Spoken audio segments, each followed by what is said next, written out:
Their tent was surrounded by mushrooms that hadn't been there the night before. Rain had swept through the forest the evening prior, leaving the earth slick and dark. In the half-light of dawn, the soft, pale caps glistened with moisture, clustered in tight, unnatural rings around the tent's canvas. Evan noticed them first, the way their stalks rose like miniature sentinels, nodding gently in the misty air. He brushed a damp sleeve across his eyes and pinched his nose at the faint, sweet stink that clung to them, like rotting bread and honey gone wrong. "Did you see these?"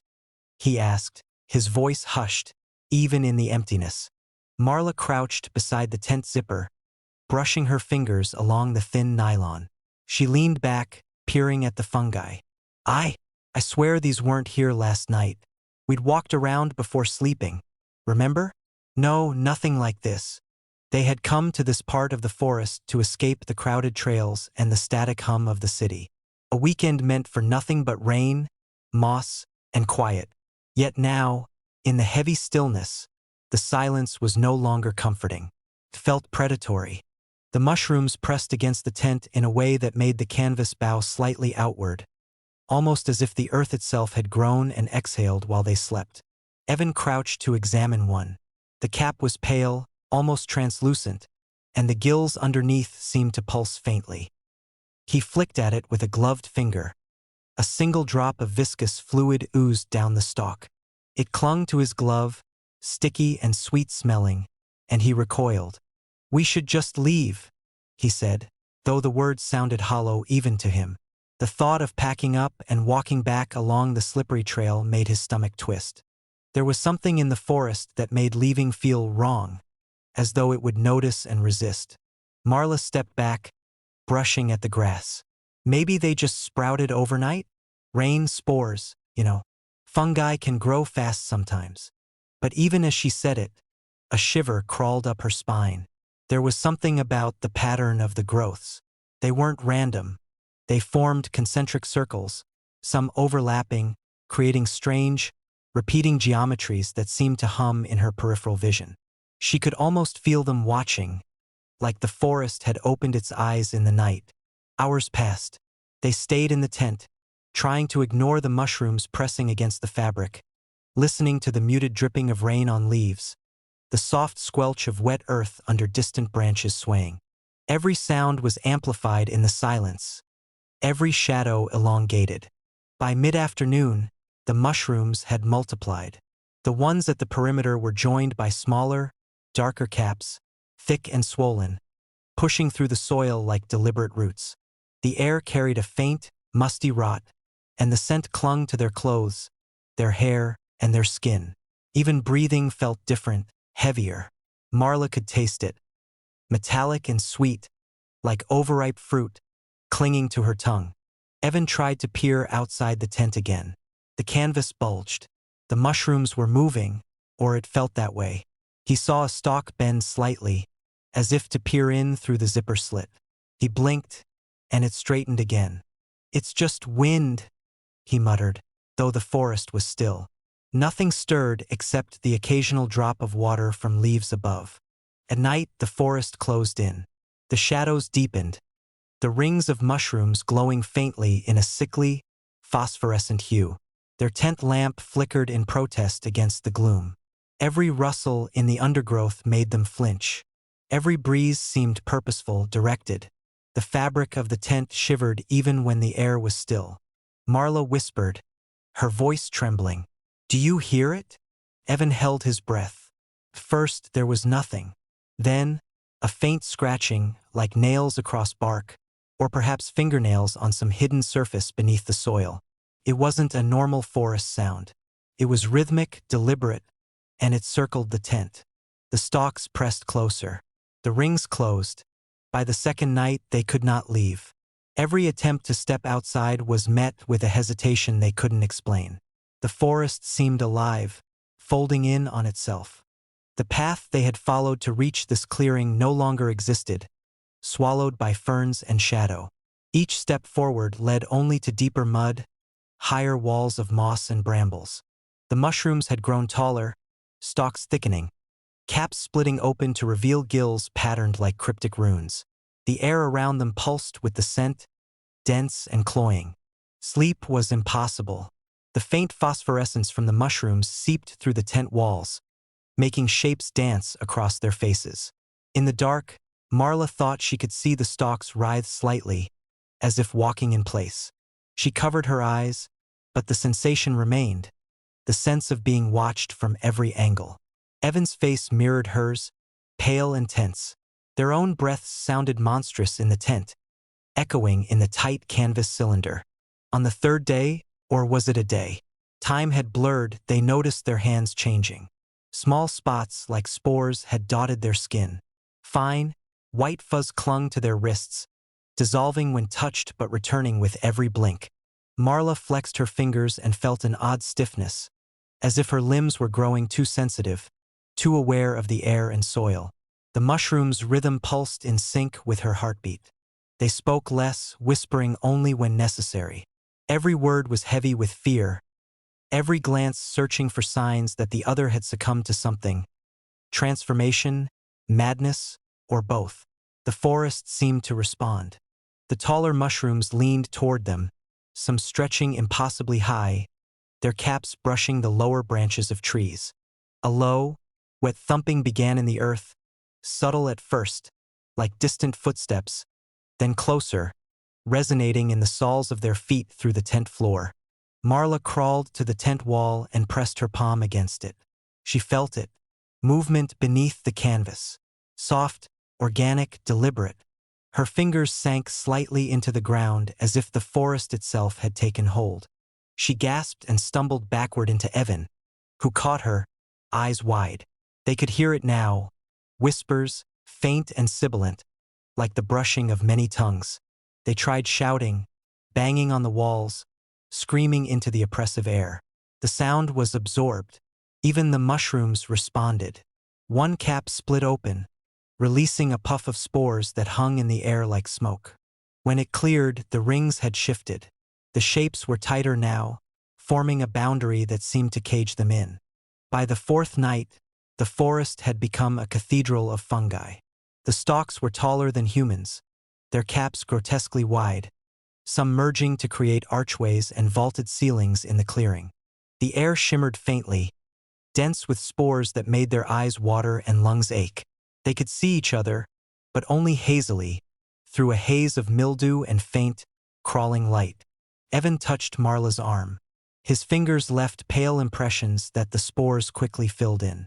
We can't leave," he whispered, the words swallowed by 1,000 soft thumps. Outside, the mushrooms stretched and twined, forming shapes vaguely human and vaguely not, as if the forest itself was studying them, rehearsing some slow ritual. They felt the weight of intention, the deliberate watchfulness of every living stalk. Every breath was thick with the forest's pulse, every heartbeat measured in sync with the expansion and contraction of fungal tissue. On the fifth day, the tent floor was spongy underfoot. The mushrooms had begun intruding inside, tiny stalks piercing the nylon in places, growing toward them with astonishing speed. They tried swatting them away, but the spores clung to their skin, settling into hair, into eyes, into lungs. Every blink revealed more new shapes, new rings, new watchers just beyond the fabric. The forest had learned their rhythms. Their fear had become nourishment. Every movement, every thought, every whispered prayer was mirrored outside, in the twisting geometry of stalks and caps. The air shimmered with a strange phosphorescence that illuminated their terror in sickly green and white. When Marla finally looked up, she saw the largest mushroom yet, its cap stretching above the tent like a parasol, veins glowing faintly, pulsing as if breathing. The stalk was thick, knotted, and impossibly long. She could feel its presence in her chest, in her muscles, in the tremor of her spine. Evan reached for her, and she realized their hands now seemed translucent in the spore-filled light. They were no longer quite solid, their bodies beginning to blend with the environment. The final sound came not from the forest, not from the mushrooms, but from within themselves, a faint, rhythmic susurration, like 1,000 whispering gills. They understood, Suddenly and completely, that resistance was futile. The forest was patient. It would wait. It would watch. It would envelop them entirely. And then, the tent lifted slightly, as if inhaled by the earth. The mushrooms stretched higher, bending over, wrapping around the canvas like fingers, closing the circle. The spore light flickered over their faces one last time, illuminating skin now mottled with tiny caps. Marla's last vision was of the largest cap above them, a glowing dome brimming with shadow and light. It pulsed once, twice, and then, in a moment that felt infinite, they were absorbed into the spongy, breathing floor. The stalks shivered, the rings perfect, the clearing silent. Only the faint, sweet rot remained in the air, waiting for the next wanderers. Final image. The forest, dawn light filtering through fog, a perfect circle of pale, glistening mushrooms, tent long vanished, as if it had never existed. Watching, waiting, patient, alive. The forest grew louder when they tried to sleep. At first, it was almost imperceptible. A soft sighing of wind through pine needles, a murmur of leaves brushing against one another, as if carrying secrets across the darkened ground. The couple, Mara and Julian, had pitched their tent in a narrow clearing where moonlight barely filtered through the dense canopy. They had arrived that evening after hours of hiking along a trail that dwindled into root-strewn paths, their muscles tight and bodies humming with the effort of walking. In the quiet of the early night, the forest felt alive in a way that was beautiful, almost hypnotic, until it became intolerable. They had laid side by side in their sleeping bags, eyelids heavy, yet neither could drift fully into rest. The wind began to take on a cadence, like fingers rapping on hollow wood. Julian tried to laugh, a thin, brittle sound. "It's just the trees," he said, though his voice seemed swallowed instantly by the darkness. But the trees had begun to speak differently. It began with the underbrush. A snapping twig here, a rustle that seemed just a heartbeat too long there. Mara's eyes flicked open, adjusting to the dim glow of the moon, which was filtered and pale, like frosted glass. Something moved between the trunks, nothing she could pin down. Julian's breathing, which had sounded steady moments before, began to hitch when a low, rolling thump echoed across the clearing. They froze, listening. It was not an animal. They had known the forest well enough to distinguish the murmur of deer and the scuttle of small mammals. The sound was deliberate, measured, almost mechanical in its timing. Mara reached for Julian's hand, but the instant their fingers met, a whisper slid through the canopy above them. It was not words exactly, but the inflection, the tone, carried the unsettling intimation of recognition.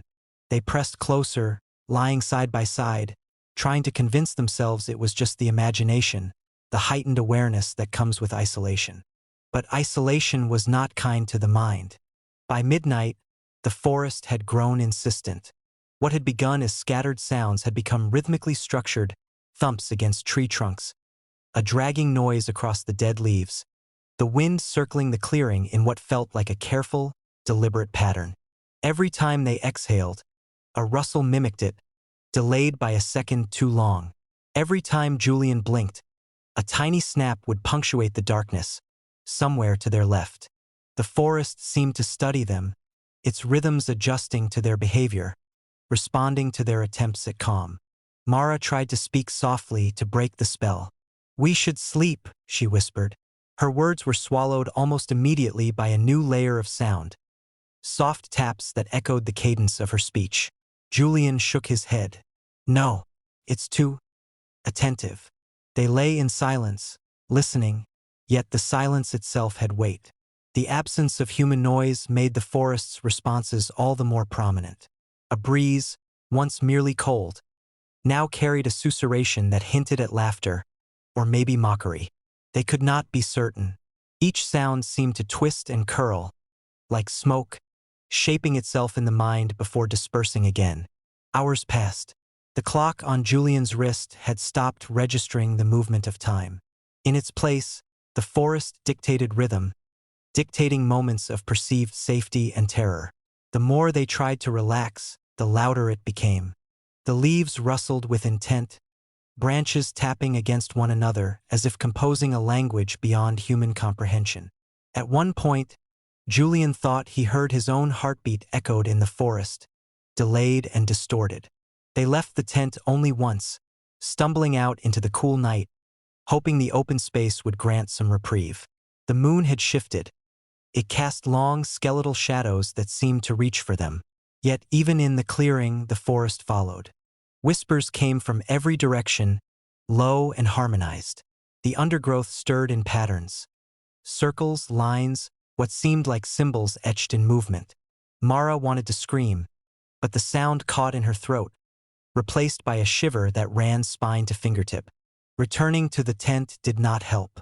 The interior was a trap of fabric and air. The forest's attentions penetrated it. They lay down again, sleep now impossible, terror quietly grinding against their nerves. The thumping continued, more structured, almost musical. It shifted when they shifted, rose when they whispered, fell when they froze. The forest had learned them, and they could feel it. Not in sight, but in the way the sound conformed, bent, reacted. Mara's mind began to fracture at the edges. She imagined the wind forming syllables, letters, names whispered in tones that were both her own and not her own. Julian's hands trembled uncontrollably.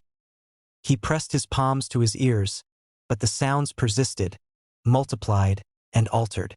The forest had become an extension of them, and them an extension of it, until the boundary dissolved entirely. By dawn, if it was dawn, the clearing was a muted gray. The forest no longer whispered. It waited, but the waiting was heavier than the noise had been.